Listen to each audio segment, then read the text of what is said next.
नमस्कार. आज आपण इयत्ता 5वीच्या शिष्यवृत्ती यातील मराठी विषयातील वचन या घटकाची माहिती बघणार आहोत. वचन म्हटलं की वचनाचे दोन प्रकार आहेत. एक म्हणजे एक वचन आणि दुसरा जो प्रकार आहे तो म्हणजे अनेक वचन.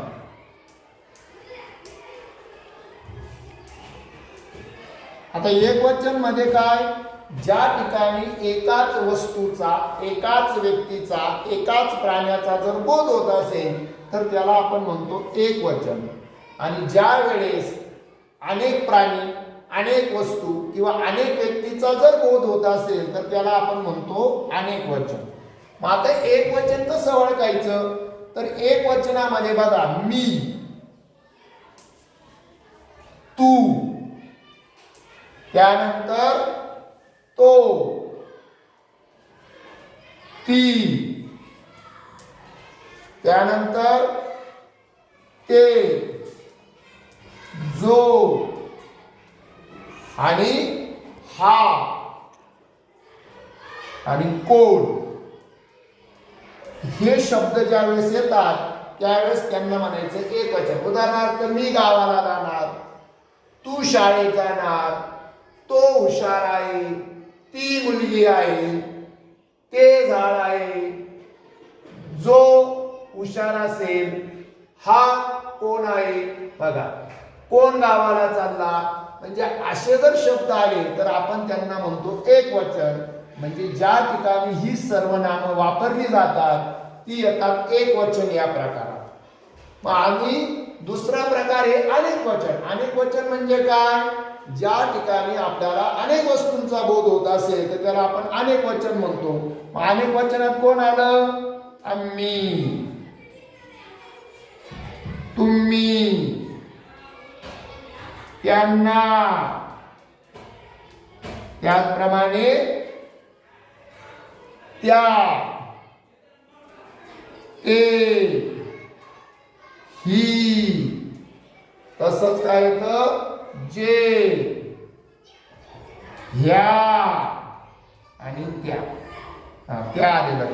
बघा, आम्ही मुली आहोत, तुम्ही येणार आहेत का, त्यांना सर्वांना बोलवा, त्या सर्व मुली आहेत, ते सर्व जमले आहेत, ही आमची वस्ती आहे, जे सर्व मिळून, या सर्व मुली. असे जर शब्द आले, सर्वनाम आले तर आपण यांना म्हणतो अनेक वचन. मग आता बघा, एक वचन आणि अनेक वचनाचा आपण विचार करत आहोत. त्याच्यात उदाहरणार्थ आंबा. आंबा काय झाला, एक वचन.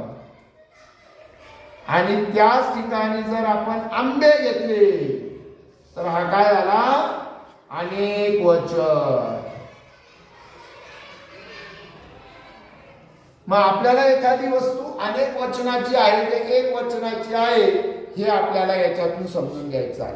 मग आता आपल्याला ज्यावेळेस असं प्रश्न येतील याच्यामध्ये तर आपण त्याच्यामध्ये बघू. आता एक वचनाची आपण बघू. बघा, यामध्ये काय आहे, पोपट पेरू खातो. हा काय आला. आता बघा, पोपट पेरू खातो म्हणजे याच्यामध्ये पोपट काय आला, पेरू खातो. किती पेरू खातो, एकच, म्हणजे हाला एक वचन. पोपट पेरू खातो.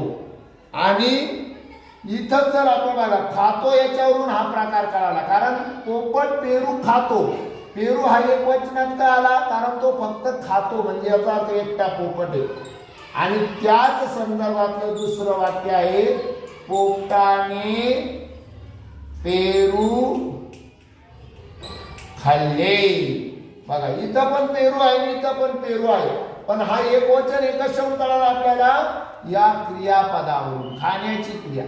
एकटा खातोय आणि खाल्ले म्हणजे त्याने काय केलं, अनेक पेरू खाल्ले, म्हणजे हा झाला अनेक वचन. म्हणजे आपल्याला कधी कधी बघा असे दोन्ही शब्द सारखेच येतील पण आपल्याला ते कशाने ओळखायचे आहेत, क्रियापदावरून सुद्धा ओळखता आली पाहिजे. खातो म्हणजे एक वचनाचा आला, खाल्ले अनेक वचनाचा आला. मग आता बघा काही शब्द असे आहेत की ते एक वचनात पण येतात अनेक वचनात पण येतात. उदाहरणार्थ शाळा. आता शाळा म्हणजे काय? ही आमची शाळा आणि ही माझी शाळा. हे एक वचनाचं पण आहे आणि अनेक वचनाचं पण आहे. तर अशा पद्धतीने एक वचन आणि अनेक वचनाचे काही घटक आहेत. याच्यातला दुसरा एक टप्पा येतो ते म्हणजे त्याच्यातले उपप्रकार आहेत ते आपण पुढच्या वेळेस बघू.